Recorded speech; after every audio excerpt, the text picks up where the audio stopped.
Hello everyone, welcome back to the channel. In today's video, I'm going to show you how to fix the error our system detected that the device you are using is not secure in GCash app on Android. A lot of users have reported that whenever they try to open the GCash application on their Android phone, they get this error message. Sometimes the app even crashes and they are unable to use it properly. But don't worry, in today's video I'll guide you step by step on how to solve this problem easily. So let's get started without wasting any time. To fix the issue, open the settings app on your Android device. Now scroll down and tap on system.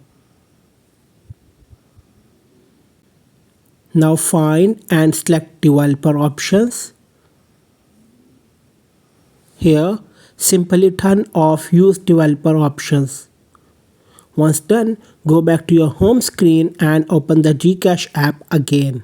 You'll see that the GCash app will start working normally without any issues. That's it for today's video. If you found this tutorial helpful, don't forget to like, share and subscribe to the channel. Thanks for watching.